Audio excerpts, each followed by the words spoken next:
The morning I discovered my son Marcus had changed the locks on my childhood home, I was carrying fresh lavender from my garden. I'd grown those flowers for 47 years, same purple variety my mother planted when I was 12. But there he stood, my only child, blocking the doorway with papers clutched in his fist. "Mom, we need to talk about your future," he said while his wife Vanessa peered from behind the curtains I'd sewn myself. That was the moment I realized the boy I'd raised, who once promised to take care of me forever, had become a stranger. And those papers? They would reveal just how far he'd fallen from the values I thought I'd taught him. The lavender never lied. Every morning for 47 years, I'd stepped onto my back porch in Willowbrook, Minnesota to check my garden, and those purple blooms told me everything I needed to know about the coming day. When their fragrance hung heavy, rain was coming.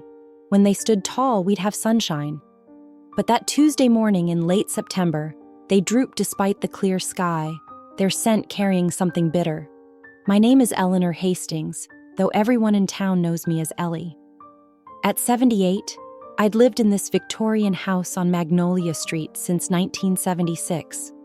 Robert and I bought it as newlyweds when paint peeled like old skin and the porch sagged. We restored every inch ourselves, stripped wallpaper until our fingers bled, sanded floors until our knees ached. The kitchen still smelled of yesterday's cinnamon rolls. I moved through my routine slowly, savoring each floorboard's creak. My ceramic mug, painted violets, Robert's 30th anniversary gift, warmed my arthritic hands. Through the window, our ancient oak displayed our carved initials, still visible after decades. 22 rooms across 3 floors, each with its own voice. The third step groaned like a ship at sea. The parlor window rattled when wind came from the east. These weren't flaws. They were conversations with an old friend who'd sheltered me through everything. In my grandmother's burgundy wingback chair, I picked up my knitting, a yellow baby blanket for the church nursery. Morning light through lace curtains cast dancing shadows while memories wandered freely. Marcus took his first steps in the upstairs hallway. Robert taught him piano in the music room, their laughter echoing as they fumbled through chopsticks. This house had hosted 50 Thanksgivings, the dining table groaning under tradition's weight. When Robert got sick, we turned the sun porch into his recovery room so he could watch birds while resting. After he passed 5 years ago, everyone expected me to sell. "Too much house for one person," they said. But they didn't understand. This wasn't just property. This was where Robert's cologne lingered, where pencil marks tracked Marcus growing from toddler to man, where my mother's china waited patiently for celebrations. The grandfather clock chimed 7. Soon, morning would bring whatever it would bring. But for now, in gentle dawn light, surrounded by lifetime treasures, I was home. I had no idea it would be one of my last peaceful mornings here. The brass mailbox needed polishing again. I shuffled down the brick path, cane-tapping weathered stones Robert had laid himself. September air carried autumn's promise, and I pulled my cardigan tighter. At 78, mornings felt colder, though Dr. Morrison assured me I was remarkably healthy for my age. "Just arthritis," she'd said. "Keep moving, Ellie." Motion is lotion. So I kept moving. Daily walks to the mailbox, afternoon gardening, evening stair climbing. Each step a small victory. The house might be large for one, but I'd rather struggle with space than surrender to smallness. Mail brought the usual. Water bill, grocery circulars, Dorothy's postcard from Florida. Back inside, I settled at the kitchen table with bills and checkbook. Fixed income meant careful budgeting, but Robert's pension and our savings kept me comfortable. Property taxes had risen again. Willowbrook was becoming fashionable, young professionals buying Victorians to gut for open floor plans. The thought made me shudder. My pills waited in their weekly organizer. Blood pressure, cholesterol, vitamins. I swallowed them with the same orange juice brand I'd bought for 50 years. Some things didn't need changing. The rotary phone rang. "Hastings residence," I answered as Robert taught me. "Mom, it's me." Marcus sounded strained. "How are you?" "Fine, dear. Paying bills." How are you and Vanessa? A pause. These pauses had grown longer lately, filled with something unnamed. We're managing. I should come by this weekend. Check those gutters you mentioned. My heart warmed. Wonderful. I'll make pot roast. You don't need to cook for us. You should rest. Nonsense. Cooking for family is resting. Will you stay for dinner? Another pause. We'll see. Vanessa's busy with her real estate course. After hanging up, I washed breakfast dishes, watching cardinals at the feeder. Something felt off about Marcus lately. Distant since Robert died, but these past months, the distance had grown into something else. He was 45 now, an accountant, married 8 years to Vanessa. No children yet. I'd stopped asking after Vanessa's sharp response last Easter. Not everyone's life revolves around babies, Eleanor, she'd said, cutting through the honey ham like a blade. I dried dishes slowly, blue willow plates, mother's sterling, crystal wedding glasses. Each piece anchored me to this place, this carefully built life. Ellie, you can't carry that! Margaret Chen's voice carried across the property line as I struggled with mulch. Before I could protest, my neighbor of 30 years hopped our low fence with surprising agility. I'm perfectly capable, I started, of throwing out your back. She wrestled the bag away, grinning. Where? I pointed to the roses, secretly grateful. Margaret had been my anchor since Robert passed, bringing casseroles, sitting through empty evenings, knowing when to talk and when to just be. Roses look spectacular, she said, spreading mulch efficiently. That fertilizer worked. We worked in comfortable rhythm, morning sun warming our backs. This was why I couldn't leave. Where else would I find a friend who knew I needed help but was too proud to ask? Marcus coming this weekend? Margaret asked, pulling weeds. To check gutters. She made a non-committal sound. She'd never criticized how infrequently Marcus visited, but her own children called daily, visited monthly. The comparison hung unspoken. Father Miguel asked about you yesterday, she said, changing subjects tactfully. Wants you leading the Autumn Bazaar Committee again. 23 years running, why stop now? The bazaar was another thread tying me here. I knew which parishioners made the best preserves, whose children had grown from selling raffle tickets to running booths. These connections couldn't be replicated elsewhere. After Margaret left, I hosted the Tuesday Craft Circle. Betty Lawson, Agnes Murphy, and Joan Price arrived with quilting supplies and gossip. That new couple painted their Victorian purple, Betty announced, settling onto my sofa. Purple! We tutted appropriately while needles flew. The quilt would be raffled at the bazaar, every stitch a rebellion against a world forgetting handmade value. How's that handsome son? Agnes asked, eyes twinkling. Still at that big firm? Busy, I said, focusing on stitching. Joan and Betty exchanged glances.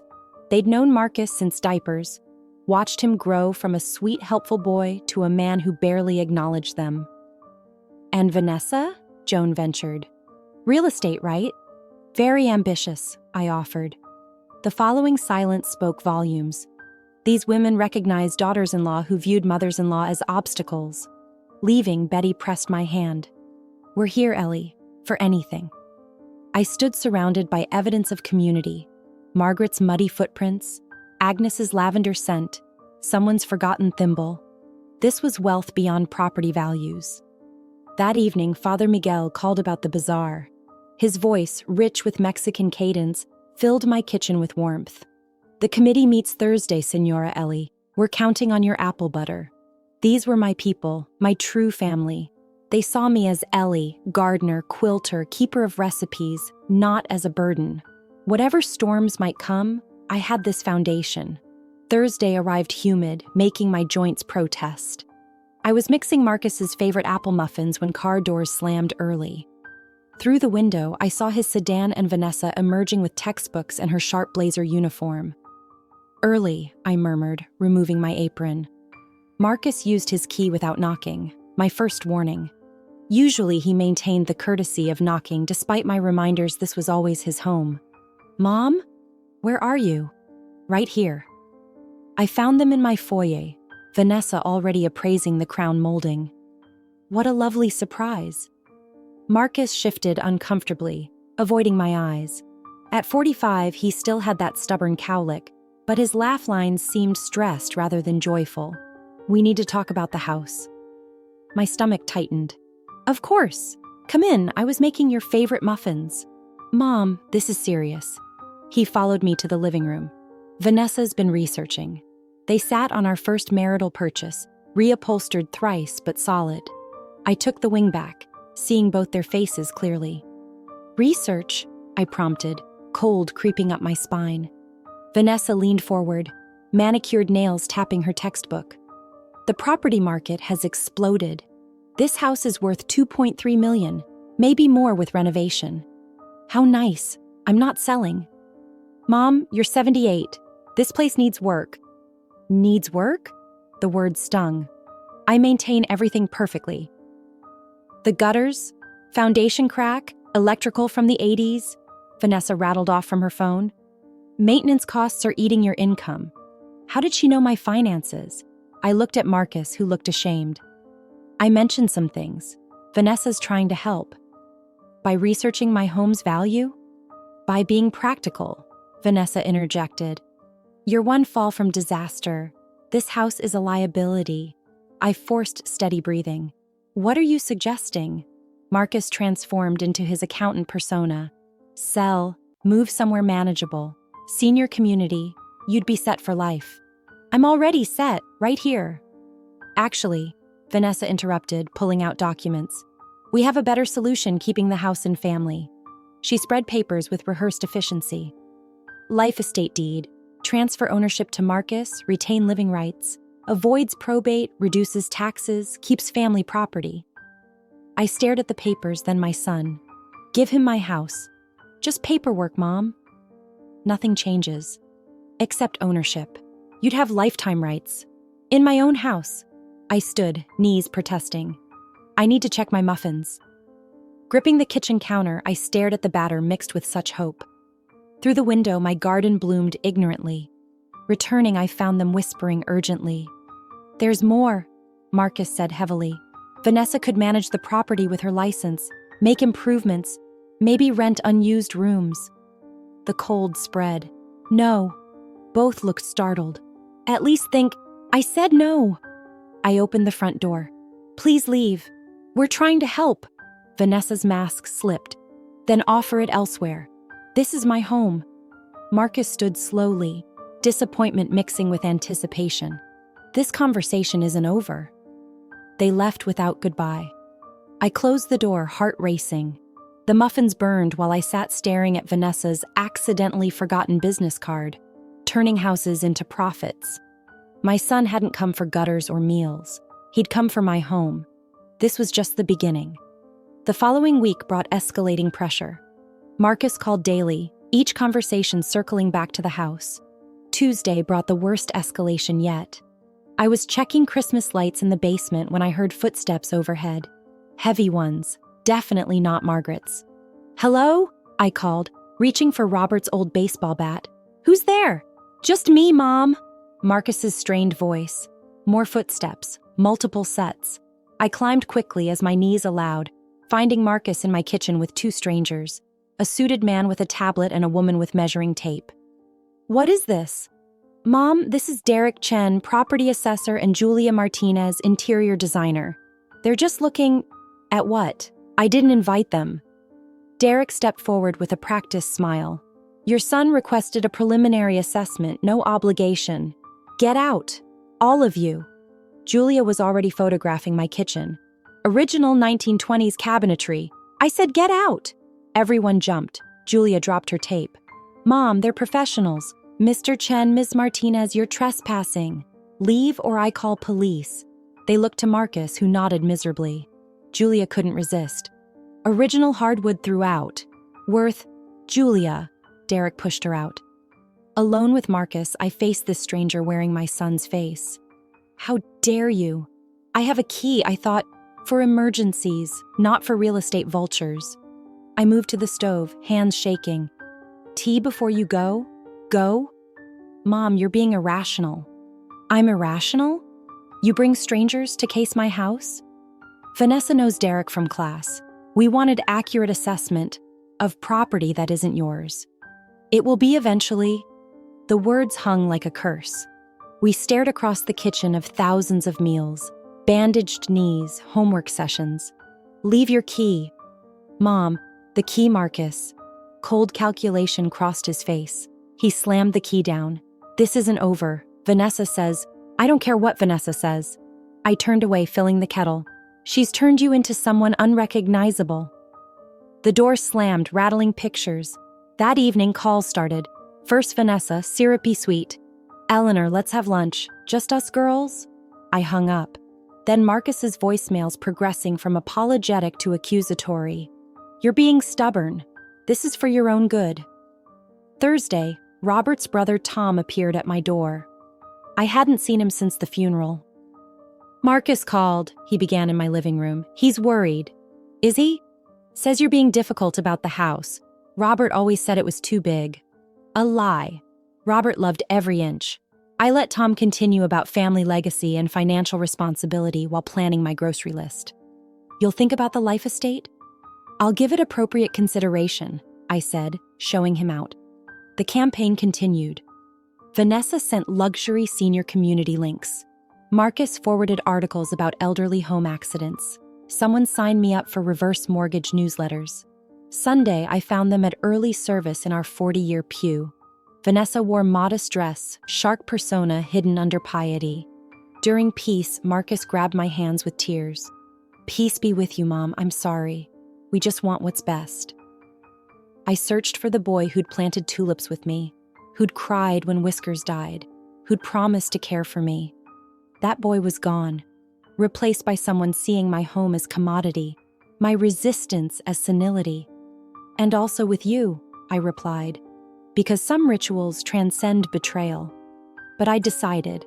Tomorrow I'd call Harold Steinberg, who'd handled Robert's estate, time to protect what was mine. The call from Adult Protective Services came Wednesday afternoon. I'd just finished planting winter pansies when the phone rang, mud still under my fingernails. Mrs. Hastings? Sandra Coleman from APS. We've received concerning reports about your welfare. I need to schedule a home visit. I sank into the kitchen chair. A report? From whom? I can't say, but concerns involve potential self-neglect and housing safety. Tomorrow at 2 p.m.? After hanging up, I sat stunned. Self-neglect? My house was spotless. I cooked nutritious meals, took medications religiously. What kind of person reports their own mother? The kind wanting her house, apparently. Margaret found me an hour later, still at the table in garden gloves. What happened? She put the kettle on. I explained. Her face darkened. That boy. Ellie, you need a lawyer, now. I have an appointment with Harold Steinberg Friday. Call him today, and I'm calling my nephew at the county. While Margaret called, I dialed Harold's office. His secretary put me through immediately. Eleanor, this is serious escalation, Harold said after I explained. Can you come today? Charbajay sham, I agreed. Margaret hung up looking grim. The report claims you're living in squalor, refusing medical care, showing dementia signs. Ellie, they're building a guardianship case. Guardianship, loss of autonomy, everything. I'll document everything, I said calmly. Photos, medical records, references. I'll help, and I'll witness tomorrow's visit. Harold's office occupied a converted Victorian second floor. Ironic, given circumstances. He'd handled Robert's will compassionately. Tell me everything, he said. I talked for an hour. The visits, pressure, property assessors. Harold took careful notes. Your neighbor's right. This follows a pattern. Create doubt, document concerns, build false evidence, petition for guardianship. Can they succeed? Not if we're prepared. Update your power of attorney documents. Name someone besides Marcus. Margaret Chen, 30-year friendship. Excellent. Get a cognitive evaluation from a neurologist. Document everything. Consider hiring a cleaning service for appearances. What about selling? That's your right. But decide strategically, not from anger. He handed me a card. Patricia Wong, trusted realtor if needed. Next morning, I woke at dawn preparing for APS. Cleaned clean spots, arranged medical records, made banana bread. Margaret arrived at noon with a folder. Character references from Father Miguel, Craft Circle, even the mailman. 14 people confirming your sound. I nearly cried. How? People care about you, Ellie. Sandra Coleman arrived at 2 p.m. Tired eyes, comfortable shoes, someone who'd seen too much. Thank you for accommodating this. I offered tea and bread, which she declined. Margaret stayed as my witness. The inspection was thorough. Every room, smoke detectors, medications, refrigerator contents. She asked about routines, medical care, social connections. I answered honestly. Your home is beautifully maintained, Sandra admitted. You seem quite capable. Why might someone have concerns? My son and daughter-in-law want me to sell. When I refused, things escalated. Are you afraid of your son? Not physically, but afraid of what he might do for this house. Has he threatened you? Bringing strangers to assess my property? Filing false reports? What would you call it? Sandra's expression softened. I've seen this before. Family believing they're entitled to inheritance. She closed her notebook. I'm filing this as unsubstantiated. You're clearly capable. Document any further incidents. After she left, Margaret hugged me fiercely. That evening, Marcus called angry. What did you tell the social worker? The truth, that I'm perfectly capable. We were trying to help by filing false reports? You're 78, living alone, in excellent condition, as verified today. This time. But when you fall, when you forget pills, then I'll make my arrangements. You're being selfish. No. If you file another false report, I'll charge you with harassment. The line went dead. I looked around the kitchen where I'd raised my son, wondering how we'd reached this point. Tomorrow, I'd hire Harold's recommended service, schedule the cognitive evaluation. They wanted war? They'd get one, fought with dignity and documentation. The Willowbrook Country Club had never been my scene, too much mahogany and judgment. But when Marcus called inviting me to Sunday brunch to apologize properly, I'd foolishly hoped to salvage something. I should have known better when he mentioned Vanessa made the reservation. I dressed carefully, navy suit with pearl buttons, Robert's favorite, silver hair freshly set, modest jewelry polished. If they planned public ambush, I'd look impeccable. Marcus met me in the lobby, his kiss cold despite October warmth. You look nice, Mom. Thank you. I searched for my little boy, finding only calculation. The dining room buzzed with after-church families pretending perfection. Vanessa had secured a center table, maximum visibility. She stood in cream-colored dress worth my monthly groceries. Eleanor, you look classic. Classic. Code for old, outdated, disposable, like me. We ordered, Marcus suggesting soup, easier to manage. Small talk covered weather, renovations, everything but the elephant wearing a for sale sign. After the second course, Vanessa struck. Eleanor, we've been thinking about your situation. My situation, I repeated, buttering my roll calmly. Living alone, that enormous property.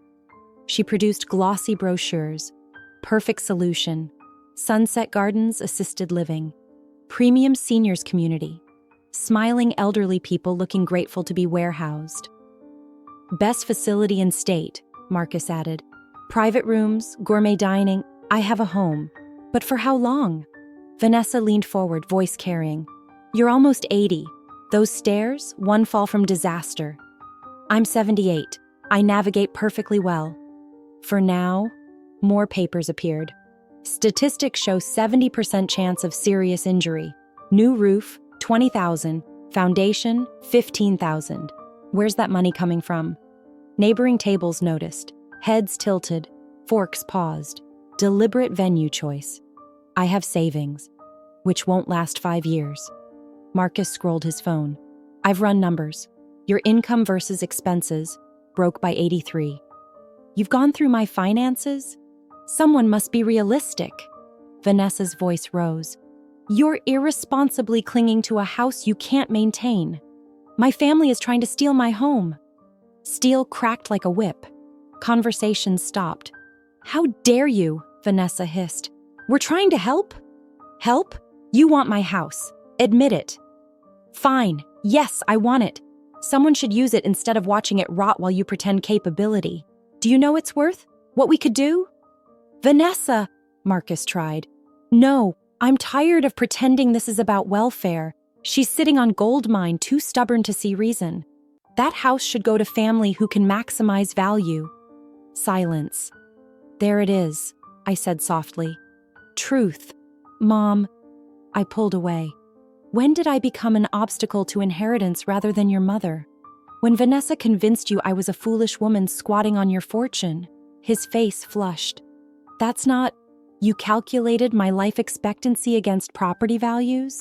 You're twisting everything. Vanessa stood. We love you, but love doesn't mean enabling delusions. My delusion that I can live in my own home, decide my future, that my son might respect my wishes. Respect?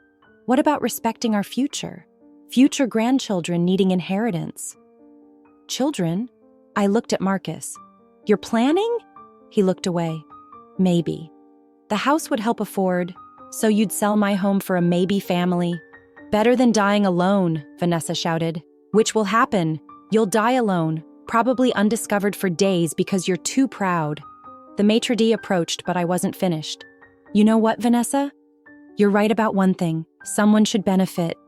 Hope flared in her eyes. Just not you. Not my son who forgot everything about family, loyalty, love. Mom, please. Calmly. You ambushed me publicly, hoping embarrassment would work. I addressed the room. Let this be a lesson. Love your children, but don't be blind to who they become. When they circle like vultures before you're dead, protect yourself. You're making a scene, Marcus hissed. No, you made it. I'm ending it. I left with dignity, sitting in my car until hands stopped shaking. That night, I called Harold at home. I want to sell immediately and change my will. What happened? I explained. Long silence followed. Come first thing tomorrow. I'm sorry, Eleanor. No parent should endure that. I walked through my soon-to-be former house, touching walls like old friends. The house deserved better than being fought over like carrion. It deserved love, not calculation. And I deserved better than a son who'd trade his mother for his wife's ambition. Harold's office Monday morning felt like a war room. Documents, listings, and estate guides covered his desk. First, the new will, he said, sliding papers over. I read carefully. Marcus was acknowledged once before specific exclusion. Everything would go to Willowbrook Community Foundation, church food pantry, library, horticulture scholarship honoring my garden's peace. You're certain? Harold asked gently. My son chose property over parent at that restaurant. I choose community over kin. I signed steadily. Patricia Wong, Harold's recommended realtor, arrived. Petite, kind eyes, no-nonsense manner. She'd already pulled comparables. Given circumstances, I recommend aggressive pricing for quick sale. We want completion before legal interference. He has no grounds, Harold assured. Deeds solely yours, no liens. It's yours to sell. How quickly? I asked. Patricia smiled. 3 clients have waited for a Victorian here, offers by week's end. Do it. We spent the morning photographing. Patricia appreciated details Vanessa saw only as dollars. By afternoon, the listing was live. Calls started within hours. Marcus's voicemails cycled through confusion, anger, desperation. Mom, the house is for sale? Call immediately, Vanessa shrieked. You can't! We have rights! We'll sue! I deleted them all, packing what mattered. Albums, Robert's watch, grandmother's china. The rest could go to Patricia's estate sale. Margaret appeared Tuesday with boxes and bubble wrap. Heard through the grapevine. Where do we start? You don't have to. Ellie, you stood by me through divorce, cancer, teenage rebellion. I'm here. We wrapped memories together. Neighbors appeared throughout. Betty with sandwiches, Father Miguel with young men for moving, even the mailman offering his truck. Where will you go? Margaret asked, packing craft supplies. Lake Harriet condos, something small with balcony gardening. One building has an elevator and doorman, imagine. She squeezed my hand. You're brave. No, just done being a victim. Wednesday brought the first offer, full asking price, cash, quick closing. The buyers, a young couple expecting twins, toured with shining eyes. We love the garden, the wife said, hand on her belly. I see our children there. I accepted immediately. Thursday, Marcus appeared at my door, ringing the bell like the stranger he'd become. His face was mottled. Selling to strangers? Not even offering to family?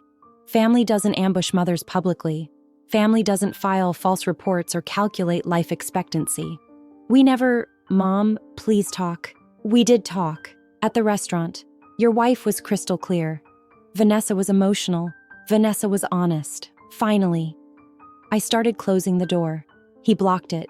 You cut me from the will. Margaret's nephew saw the filing. How could you bring assessors here?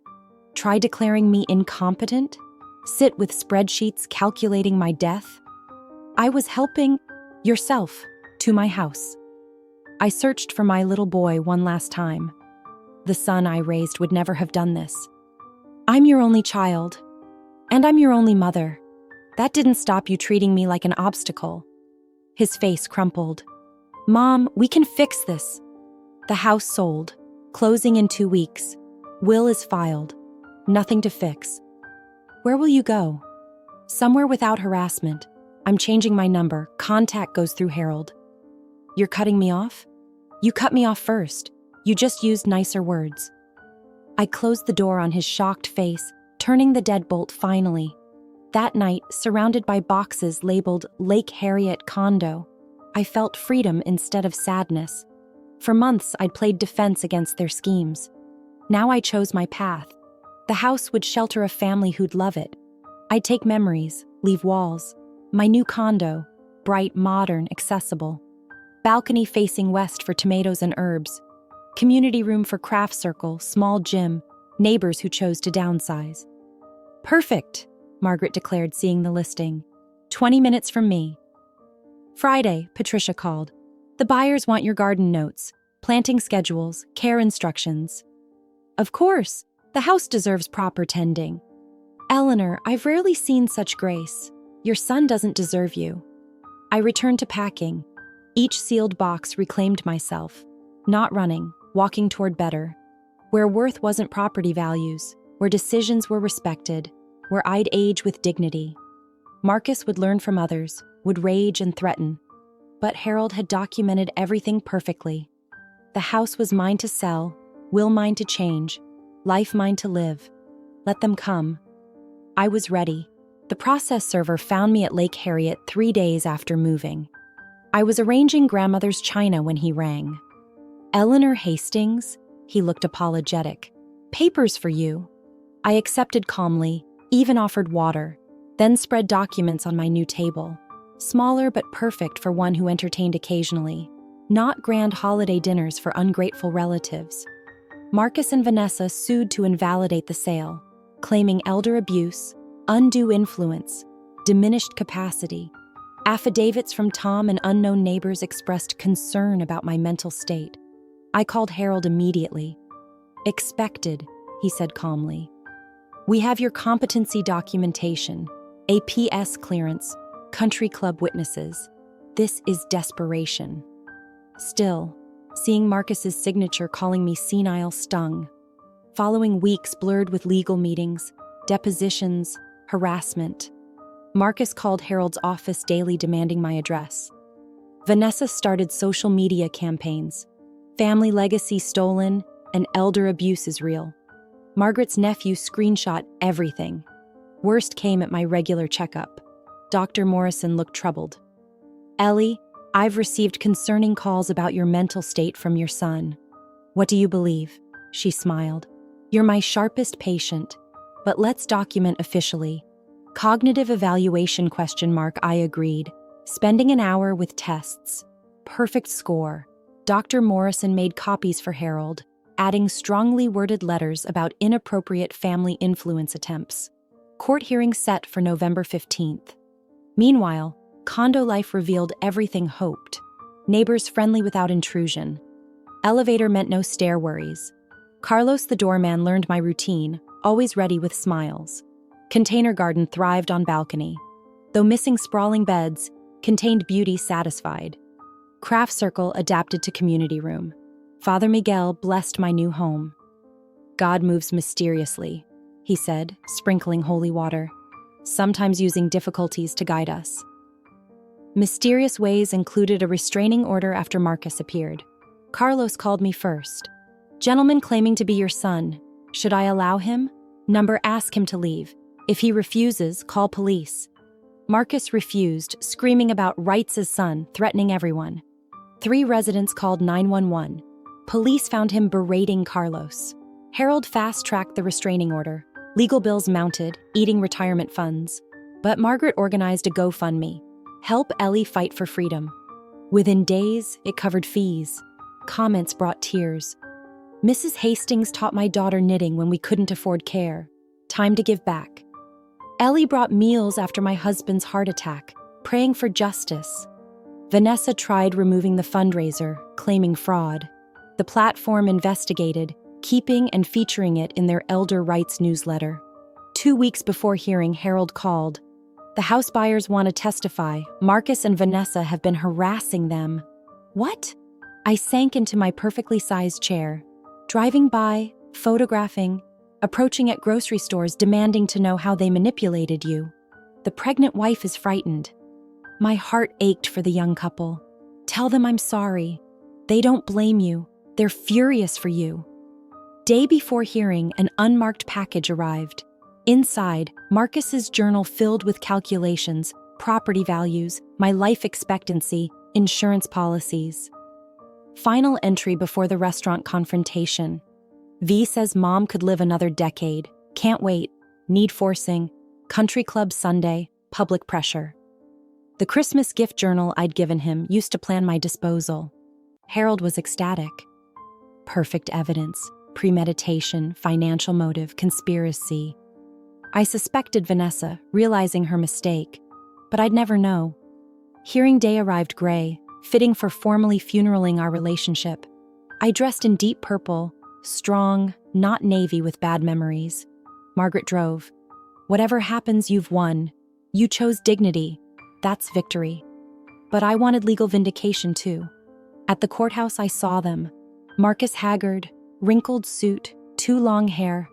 Vanessa apart from him, strange showing through power outfit. Their lawyer whispered urgently. Our eyes met. Briefly, I saw my scared little boy wanting mommy's help. Then Vanessa touched his arm, hardening him back to calculating stranger. Ready? Harold asked with evidence. I thought of Robert, our life, values we'd tried instilling. Of young couple nesting in our house, rallying community, peaceful condo for dignified aging. Yes, I said, head high. I'm ready. The judge's ruling came like benediction. No undue influence, no diminished capacity. Valid sale, harassment must cease. Restraining order remains. Further contact outside legal channels brings criminal charges. But what happened after truly began my new life? Exiting courthouse, Vanessa approached Harold, not me. Power suit deflated, makeup smudged. I want a deal, she said quietly, glancing at frozen Marcus. What kind? Harold's voice stayed neutral. She produced a flash drive. Everything. Every email, text, recording of Marcus planning. For immunity from civil suits and clean divorce. Divorce papers already drawn. She'd planned her exit while Marcus planned my downfall. Why? I couldn't help asking. She looked at me directly, perhaps the first time. Because I realized I married someone who'd do to me what he did to you. If he'd calculate his mother's death, what about an inconvenient wife? I felt only sadness. Another family destroyed by greed. Legal battles behind me, I built new life. The condo community welcomed fully. I joined the garden club, designing rooftop space for all residents. My container garden became building envy, producing tomatoes and herbs I shared freely. Ellie's basil became a running joke. Everyone wanted some for pasta. Carlos introduced his grandmother Sophia, 3 floors up. We bonded over disappointing grandchildren, her grandson imprisoned for theft. She understood when I mentioned Marcus. They break our hearts, she said over tea. But we survive, find new families. And I did. Craft Circle not only continued but grew. Word spread about my legal battles. I became inadvertent elder autonomy advocate. Women approached after church, at groceries, in the gym, sharing stories of children seeing them as ATMs. My daughter keeps asking when I'll downsize, one confided. Already picked her office room. Document everything, I advised. Get lawyers before needed. Father Miguel asked me to speak about elder dignity and financial abuse. I'd never done public speaking, but righteous anger motivated. The room packed. Children aren't entitled to assets while we live, I said, voice stronger than expected. Love doesn't mean robbery of autonomy. Thunderous applause. 6 months in, unexpected visitor. Carlos called up carefully. Young woman, Vanessa Chen now. Send away? Only Marcus was restrained. Send her up. Vanessa looked different. Power suit replaced by simple clothes. Aggressive perfection softened human. She carried a box. Thank you for seeing me. I won't stay. I let her in, curious. She looked around with genuine interest, not calculation. It's lovely, warm. You seem happy. I am. What brings you? She set the box down. Things you should have. Photos from Marcus's computer from before I corrupted him? Bitter smile. Though maybe he was always corrupted. I just gave permission. The box contained pictures I'd never seen. Baby Marcus, toddler, young boy. Photos Robert took. At bottom, our wedding album I'd thought lost. How? I clutched it. Marcus had it stored. Planning to sell. Vintage photos are trendy. She shook her head. I'm sorry, Eleanor, for everything. I was so focused on the house, I never saw what we destroyed.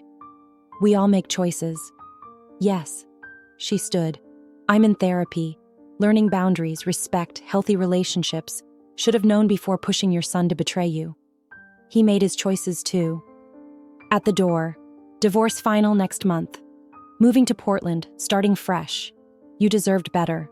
From both of us. After she left, I spent hours with photos, remembering boy Marcus was. But when Margaret came for dinner, I put them away without tears. Past is past, I told her. I'm interested in tomorrow.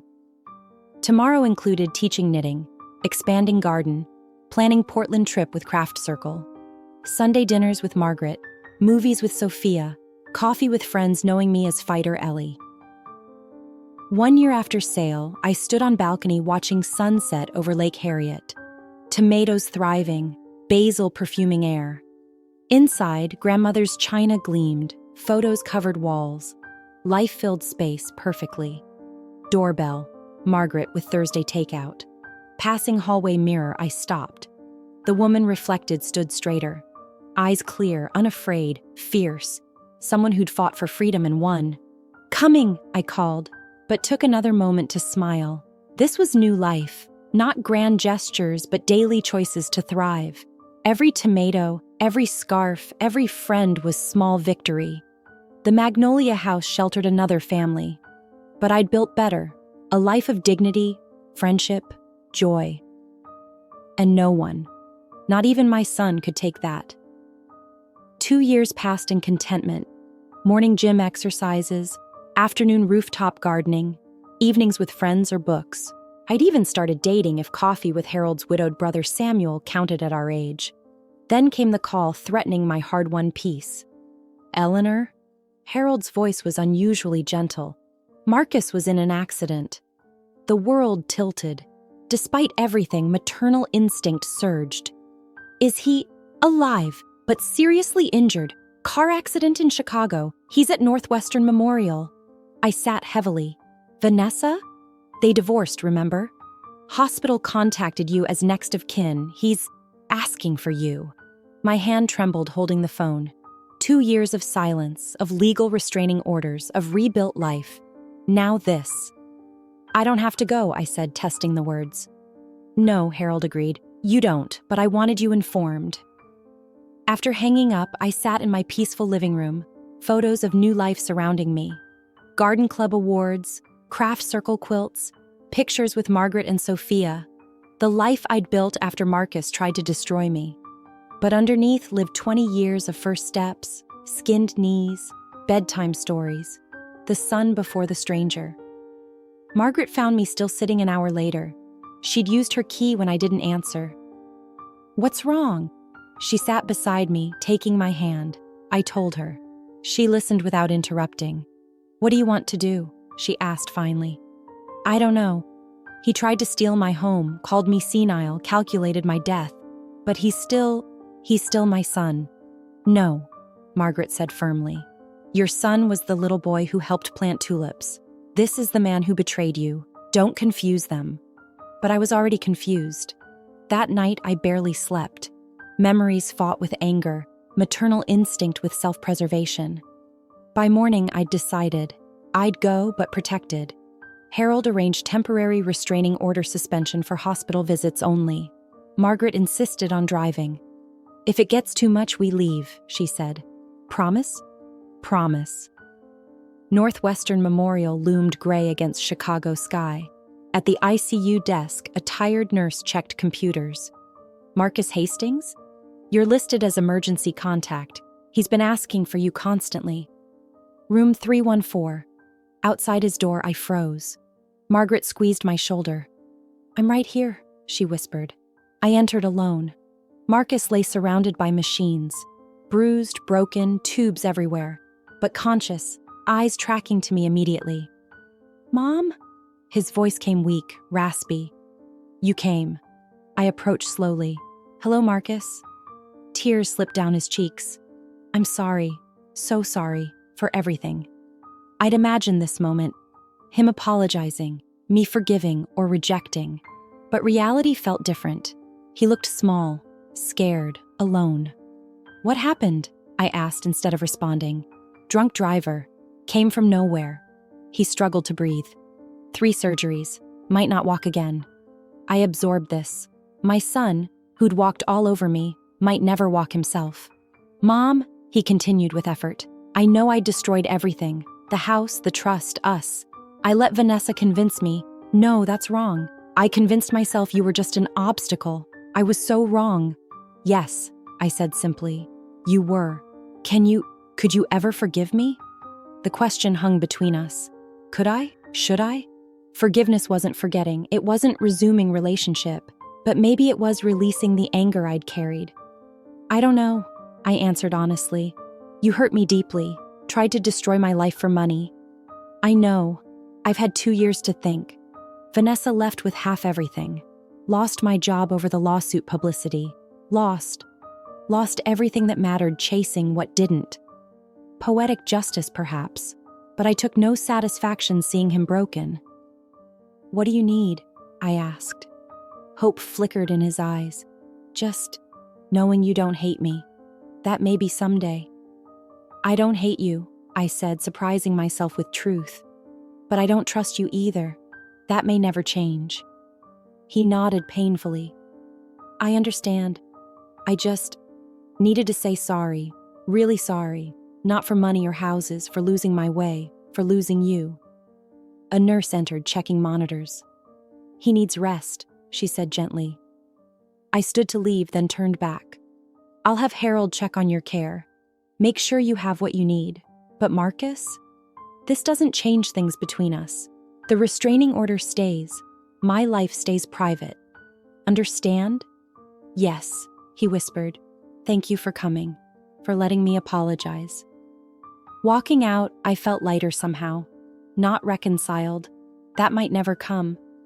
But the anger that had lived in my chest for 2 years had loosened its grip. Margaret waited in the hallway. "How was it?"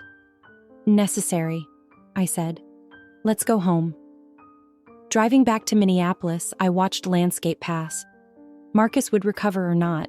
He'd rebuild his life or not. But that wasn't my responsibility anymore. "You okay?" Margaret asked. "Yes," I said, meaning it. I said what needed saying. Heard what needed hearing. Now I can truly move on. And I did. Back to my peaceful condo, thriving garden, loving community. But now without the weight of unfinished business. I'd chosen boundaries over bitterness, dignity over drama. Some relationships can't be repaired, but sometimes they can be concluded with grace. 5 years have passed since I sold the house on Magnolia Street.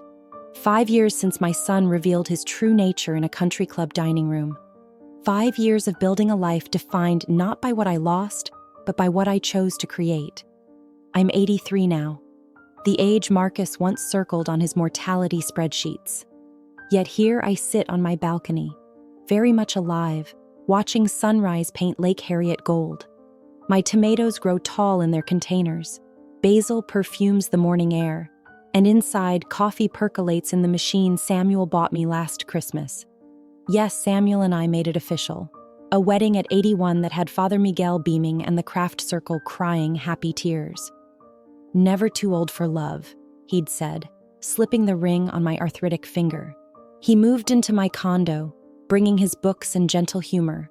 We're companions for whatever time remains, however long or short. The Magnolia house thrives under its new family. I know because they send Christmas cards, photos of twins playing in my garden, now their garden. The roses still climb, the lavender still warns of weather. The house shelters love again, as houses should. Marcus recovered partially from his accident. He walks with a cane now, living in a small apartment in Chicago. We exchange cards twice yearly, birthday and Christmas. Cordial distance, boundaries maintained.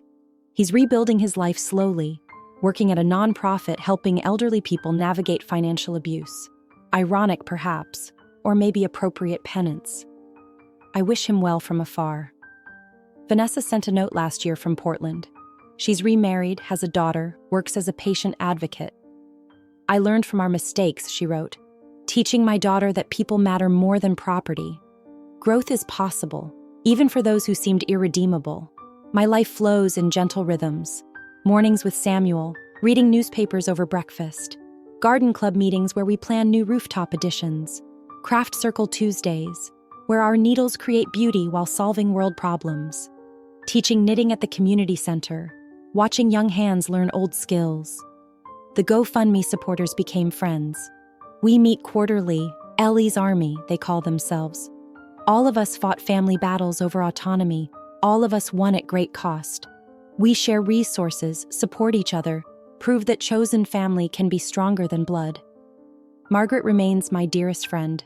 We take water aerobics together, complaining about creaking joints while secretly proud we're still moving.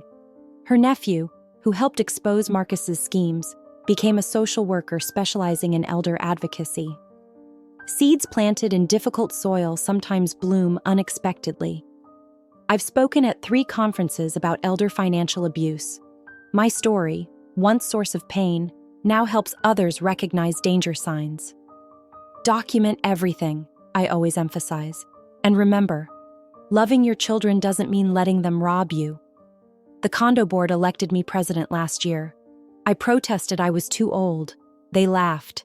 You fought off vultures trying to steal your house, Carlos said. You can handle Mr. Peterson's complaints about noise. He was right.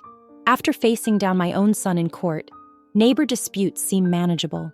Some nights I dream about the Magnolia house, not with longing but with gratitude. It gave me decades of joy, then taught me the hardest lesson, when to let go. The house stands. The relationship with Marcus crumbled. I kept what mattered, released what had become toxic. Any regrets? Samuel asked last week, finding me looking through old photos. No, I answered honestly. Pain, yes. Sadness for what could have been, but not regret. I chose myself, chose dignity, chose life on my terms. This morning, watering my balcony garden, I noticed the lavender blooming. Different pot, different place, but same purple variety my mother planted. Same truth-telling flowers that warned me years ago that storms were coming. Now they stand tall in the sunshine, perfuming the air with peace. The doorbell rings. Margaret for our Saturday farmers market trip. I'll buy too many tomatoes. She'll tease me about my farm fitting on a balcony. We'll stop for coffee and solve the world's problems. Simple pleasures of a life well lived. Walking to answer the door, I catch my reflection. An old woman, yes, but unbowed. Eyes clear, spine straight, smile genuine. A woman who faced betrayal and chose strength, who lost a son but found herself, who traded a too-big house for a right-sized life. Some relationships can't be saved. Some bridges must be burned for our own survival. But from those ashes, if we're brave enough, we can build something new. Something smaller, perhaps, but entirely our own. I opened the door to Margaret's grin and the promise of a beautiful day. Behind me, my home, truly mine, waits patient and peaceful. Ahead, whatever time remains, lived on my terms. The lavender was right all those years ago. Storms were coming, but I weathered them, and now, in my 83rd year, I bloom where I chose to plant myself. And that's the greatest